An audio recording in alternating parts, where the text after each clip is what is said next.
샬롬, 김윤규 목사입니다. 오늘 우리들은 마가복음 10장 45절의 말씀을 근거해서 영원한 대속물 예수 그리스도라는 제목을 가지고 함께 하나님의 말씀을 생각해 보겠습니다. 우리들은 레위기 1장의 말씀을 읽어가면서 번제가 속죄의 목적을 가지고 있다는 사실을 생각해 보았습니다. 그리고 우리들은 시선을 넓혀서 구약 성경에서 번제가 다른 목적들로 사용이 되어진다는 사실을 생각을 해 보았는데, 노아의 홍수 이후에 노아가 새해 번제를 통하여 속죄의 목적으로 번제를 드렸다고 하면, 아브라함이 이삭을 드리는 과정을 통하여 번제가 순종의 목적을 가지고 있다는 사실을 생각해 보았습니다. 또한 모세가 광야에서 이드로를 만났을 때에 하나님께서 어떻게 이스라엘 백성들을 출애굽시키셨는지를 설명하였을 때에 이드로가 찬양과 그리고 그 순종의 목적으로 하나님 앞에서 번제를 드리는 모습을 생각해 보았고, 이스라엘의 백성들이 시내산에서 언약을 하나님과 맺을 때에 번제와 화목제를 드리는 모습을 통하여 순종이 강조되어지고 있다는 사실을 생각해 보았습니다. 또한 레위기에서 출산한 여인이 그리고 병고침을 받은 자들이 번제를 드리는 모습을 바라보면서 번제가 감사의 목적도 가지고 있다는 사실을 생각해 보았습니다. 그러면 신약 성경에서는 번제가 어떠한 목적으로 사용이 되어집니까? 우리들이 대표적인 성경 구절로 마가복음 10장 45절의 말씀을 통하여 번제가 예수 그리스도의 십자가의 보혈과 연결이 되어졌다는 사실을 생각해 볼 수 있습니다. 우리 이 시간에 마가복음 10장 45절의 말씀을 함께 읽겠습니다. 인자가 온 것은 섬김을 받으려 함이 아니라 도리어 섬기려 하고 자기 목숨을 많은 사람의 대속물로 주려 함이니라. 이렇게 예수님께서는 자신이 이 땅에 오신 목적을 대속물로 설명하고 계신데, 그 대속물의 목적이 우리의 죄를 용서하시기 위함이라는 것을 생각해 보면, 예수님께서 친히 이 땅에 오신 목적은 자신을 번제물로 드려서 속죄의 목적으로 우리의 죄를 용서하시기 위함이라는 사실을 깨닫게 되어집니다. 그리고 신약 성경의 기자들은 예수님께서 이 땅에 오신 목적을 번제물로서 우리에게 말씀하고 계신데, 그 목적이 속죄의 역할을 하고 있습니다. 그러므로 바울 또한 예수 그리스도의 십자가의 보혈을 통하여 우리가 죄 용서함을 받았다는 사실을 강조하면서 예수님께서 이 땅에 향기로운 제물과 희생 제물로 오셨다는 사실을 에베소서 5장 2절에 말씀하고 있습니다. 에베소서 5장 2절의 말씀을 우리가 잠시 생각을 해보면, 바울은 하나님 앞에서 이 땅에 살아가는 모든 자들이 서로 사랑하라 라고 말씀하면서 그 근거를 예수 그리스도의 사랑으로 우리에게 말씀하고 있습니다. 그리고 희생 제물로 오신 예수 그리스도의 사랑을 우리에게 언급하고 있습니다. 우리 이 시간에 이 말씀을 읽겠습니다. 그리스도께서 너희를 사랑하신 것 같이 너희도 사랑 가운데에서 행하라. 그는 우리를 위하여 자신을 버리사 향기로운 제물과 희생 제물로 하나님께 드리셨느니라.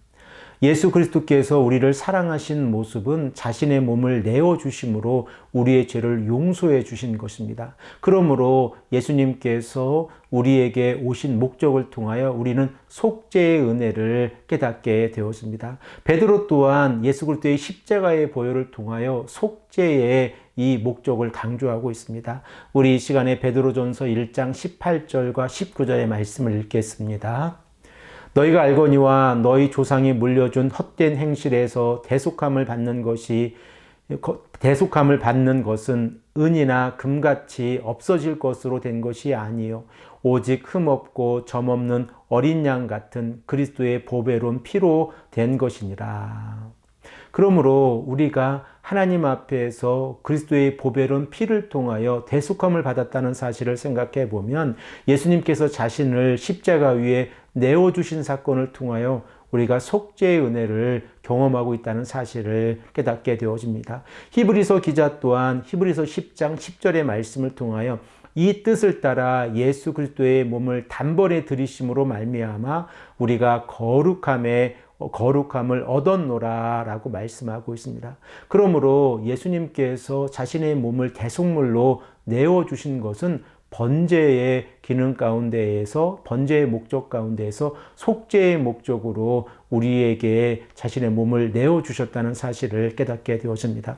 그러면 구약 성경과 신약 성경을 우리가 생각해 보았을 때 구약의 번제와 예수 그리스도의 십자가의 사건의 가장 큰 차이점은 무엇입니까? 구약 성경에서는 죄를 지은 자들이 지속적으로 하나님 앞에 번제를 드려야 했지만 신약 성경에서는 예수 그리스도께서 단번에 십자가에서 자신의 몸을 내어주심으로 인하여 우리가 대속함의 은혜를 경험하게 되어졌다는 사실입니다.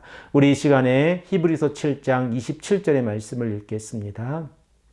그는 저 대사장들이 먼저 자기 죄를 위하고 다음에 백성의 죄를 위하여 날마다 제사를 드린 것 같이 할 필요가 없으니 이는 그가 단번에 자기를 드려 이루셨습니다.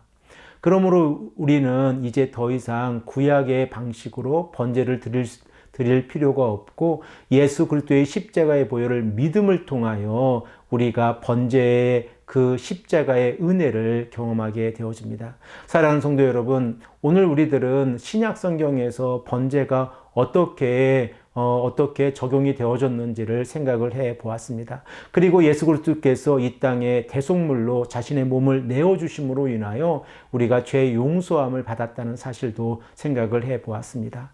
이 아침에 우리가 이 말씀을 기억하고 하나님의 은혜에 감사하고 하나님께서 우리에게 자신의 아들 예수 그리스도를 내어주셨다는 사실에 감사하며 우리의 죄가 용서함을 받았다는 사실에 감사하시는 귀하고 복된 성도님들이 되시기를 간절히 축복합니다. 함께 기도드리겠습니다. 아버지 하나님 감사합니다. 오늘도 우리에게 말씀하셔서 신약 성경에서 예수님께서 번제물로 자신의 몸을 내어주심으로 인하여 우리가 속죄의 은혜를 경험하고 있다는 사실을 깨닫게 하시니 감사합니다. 이 은혜에 감사함으로 우리가 하루하루 예수 그리스도의 십자가의 보혈에 감사하는 삶을 살아갈 수 있도록 인도하여 주시옵소서. 특별히 사순절을 보내면서 하나님께서 예수님을 이 땅에 보내신 목적을 깊이 묵상하는 귀하고 복된 하루가 될 수 있도록 인도하여 주시옵소서. 감사드리오며 사랑이 많으신 예수 그리스도의 이름으로 간절히 기도합니다. 아멘.